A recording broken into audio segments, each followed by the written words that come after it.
Yeah, so I just finished journaling. So if I look like I was crying, I actually was. All right. So I woke up angry. I woke up angry this morning because I have a nagging injury that won't go away. And I had to go to physical therapy last night, and I was going over the exercises I do because exercise is my lifestyle. It's part of it's not only my career. It is what I do for therapy. It's how I identify with myself. And being strong is an important part of who I actually believe I am. And they're telling me I can't do any of it. I can't do fucking anything I love to do. Now, mind you, it's been 4.5 fucking months. And I'm not fucking getting better.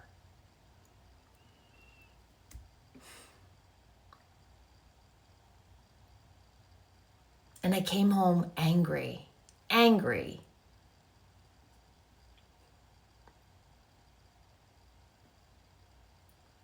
And I woke up angry. I woke up ruminating. The squirrels on the wheel in my head were obnoxious.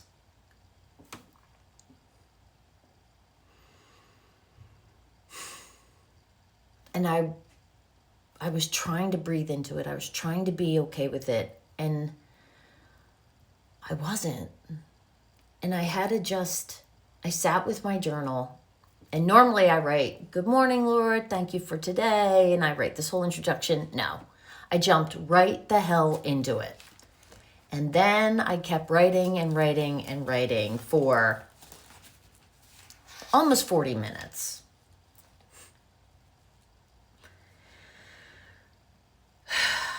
And I just said what it was. I said I was trying to avoid the anger and avoid feeling. And my journaling took me down a rabbit hole and through the looking glass.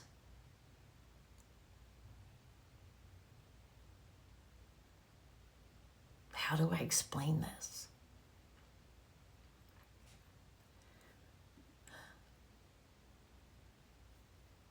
So when I journal, I just surrender. I just start giving, and when thoughts come in, I allow them to come in.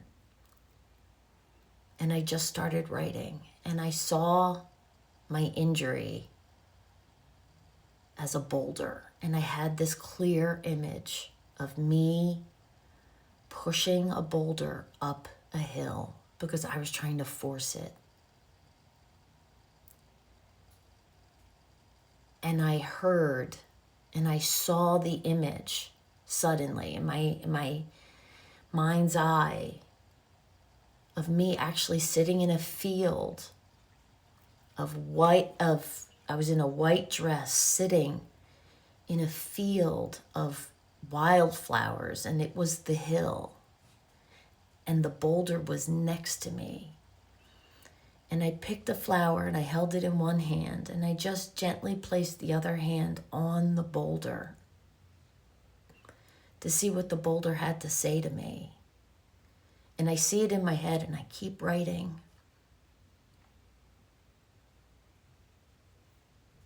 And they said, "You keep trying to force this. You keep trying to force it.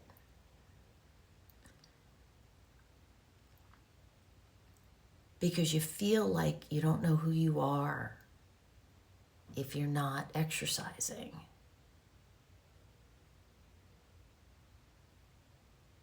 If you're not fit, if you're not strong.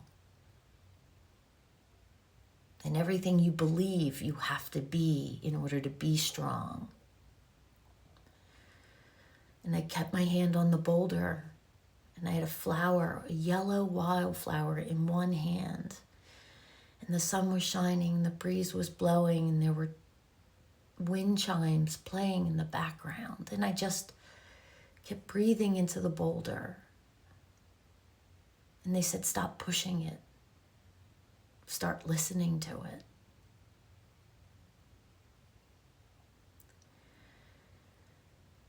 And what happened was, if I can't do this?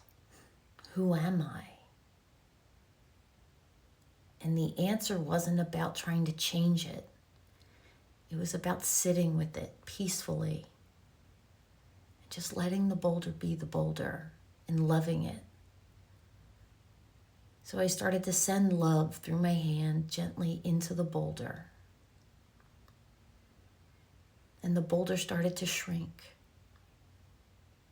I just kept sitting and loving it until it was a rock, and I held the rock in my hand. And I just kept holding the rock. And then the rock became part of me. The rock went into my heart. And I just let the rock be. And it was granite in color. And it was smooth. But it was still dense and heavy. And even right now, because it's not gone, all I was supposed to do was allow the rock to be the rock. And my job was to keep breathing into the rock and being loving and letting the rock be no matter what. And I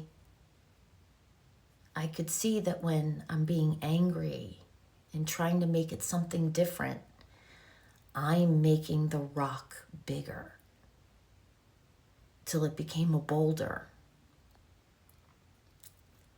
And the boulder was not movable.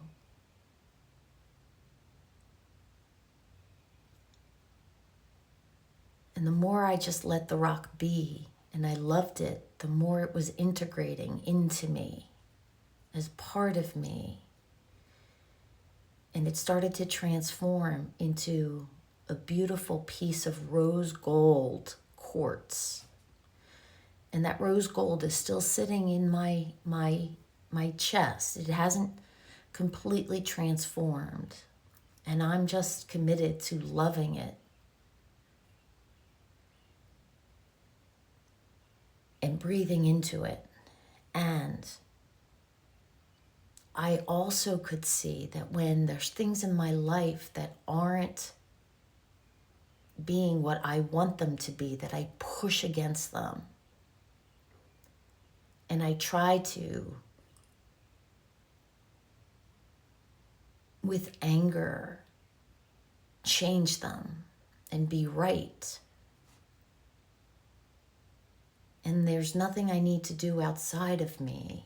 Everything is inside of me.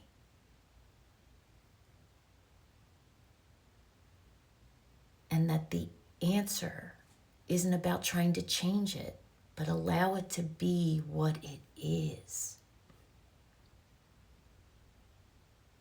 And breathe into it. And love it. Because if I had started just to allow this to be and love it, it wouldn't have become the boulder. It would have stayed a little rock.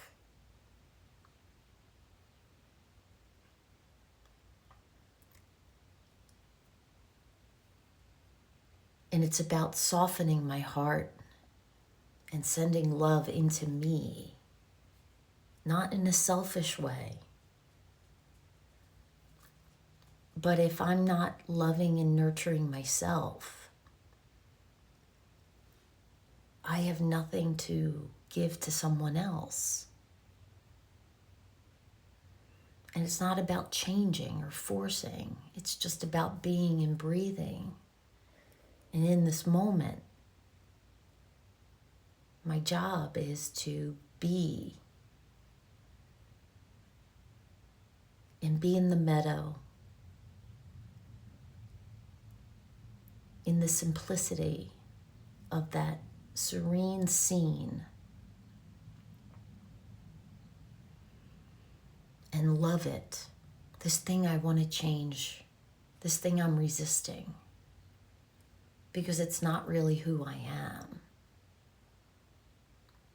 It's what I've taught myself that I am.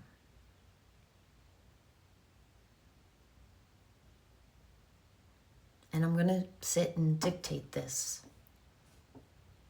but I just feel such a sense of peace. The rock is still there. It's transforming. And I'm just going to keep loving it and keep sending it acceptance and allow it to be the rock. And even if that rock never goes away, I'm going to love it. And I'm not angry.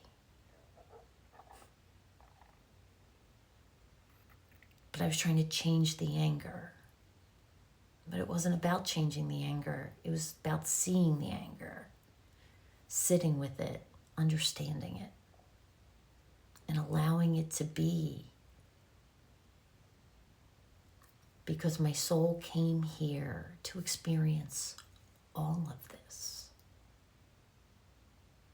My soul came here to experience all of this. And all of it is temporary.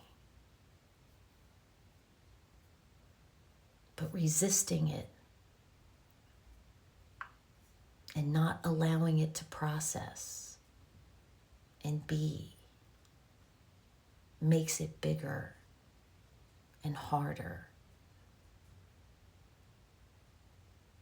And I could see it throughout my entire life. That acceptance and being is the answer. It's always been the answer. So I ended it by saying, so I shall love the rock. And that is all. And even if it never changes, I will still love the rock.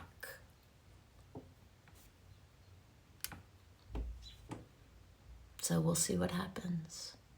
This is why I journal, because where I got to wasn't somewhere I could get to here. Because this is a dangerous fucking neighborhood to hang out in. I had to get to here. And I had to let God, source energy, guide me there. And honestly, I'm so glad I did. I hope you do too.